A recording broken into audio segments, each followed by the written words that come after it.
মায়ের থেকে আপনজন এই দুনিয়াতে আর কেউ কখনোই হতে পারে না। আর এই ছোট্ট শিশুটাকে দেখছেন, আজ 2টা মাস হয়ে গেল সে মাকে ছাড়াই রয়েছে। সে হয়তো চারিদিকে খুঁজে বেড়াচ্ছে মনে মনে, আমার মাটা কোথায় গেল, কিন্তু দেখা মিলছে না, আর হয়তো কোনো দিন মিলবেও না। হ্যালো এভরিওয়ান, আসসালামু আলাইকুম। তো আজকে আমি যাব আমার ছোট খালামণির বাসায় এই ছোট্ট ফারহানটাকে দেখতে। এই যাওয়াটা হয়তো অনেক সুখের হতে পারত, অনেক আনন্দের হতে পারত, কিন্তু আজ এমন একটা পরিস্থিতিতে তাকে দেখতে যাচ্ছি, মনের মধ্যে কোনো নেই আনন্দ, নেই কোনো উল্লাস। কিভাবে থাকবে বলেন? সেই বাড়িটাতে তো আমার খালামণি আর নেই, আর কোনো দিন ফিরেও আসবে না। হ্যালো এভরিওয়ান, আসসালামু আলাইকুম। সবাই কেমন আছেন? আর এই তো ছোট্ট ফারহানটাকে আজকে দেখতে যাব। হয়তো খালামণি থাকলে আজ অনেক বেশি খুশি হতো, আর আমরাও অনেক বেশি খুশি হতাম, কারণ খালামণিকে অনেক দিন পর কাছে পেতাম। আর তার সাথে এই ছোট্ট পুতুলের মতো ফারহানকে কী যে আনন্দ হতো তা বলে বোঝানোর মতো না। কিন্তু সে আনন্দটা আমাদের মাঝে আর নেই। সারা জীবনের মতো সেই আনন্দটা শেষ করে দিয়ে খালামণি চলে গেছে, আর কোনোদিনও হয়তো ফিরবে না আমাদের মাঝে। কোনোদিনও ভাবতেই পারিনি যে খালামণি এত তাড়াতাড়ি আমাদের মাঝ থেকে চলে যাবে।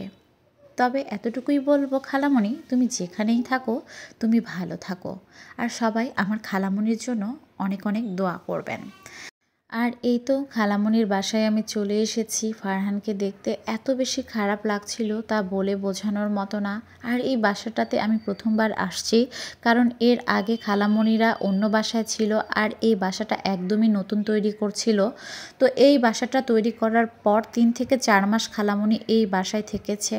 তো ভিতরে অনেক সুন্দর মতো কিন্তু সাজিয়ে গুছিয়ে রেখে গেছে তার স্বপ্নের বাসাটা, কিন্তু হয়তো খুব অল্প সময় সে থেকেছে। আর এই তো সেই ছোট্ট ফারহান সোনা এসে দেখি সে খেলা করছে শুয়ে শুয়ে।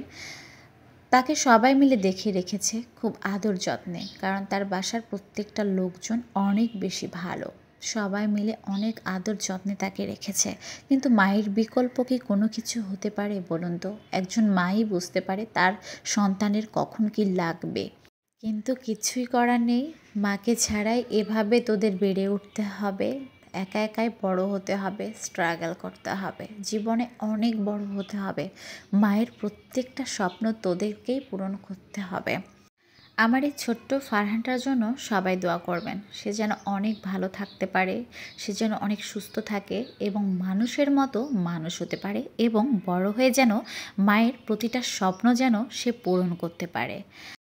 তার এই চাহনিতে কি মায়া, তাই না? আর এইদিকে এর মাঝেও খালু এতগুলো নাস্তার আয়োজন করেছে আমাদের চোখের আড়ালে, কিন্তু কোনো কিছু যেন খেতে ইচ্ছে করছিল না, অনেক বেশি খারাপ লাগছিল। কিন্তু খালুর জোরাজোরিতে শুধু 1 কাপ চা নিয়েছিলাম, কারণ এটা না খেলে খালু অনেক বেশি কষ্ট পেত। আর এই তো আমার সোনা বাবাটা ঘুমিয়ে গেছে, সবাই কিন্তু মাশাল্লাহ বলতে ভুলবেন না। যখন সে জেগেছিল অনেক হাত পা ছুড়ে খেলাধুলা করছিল, আর মুখে যেন সবসময় হাসি ছিল। মাশাল্লাহ। তো আজকের ভিডিওটা এই পর্যন্তই। সবাই ভালো থাকবেন, সুস্থ থাকবেন, দেখা হবে নেক্সট ভিডিওতে। আল্লাহ হাফেজ।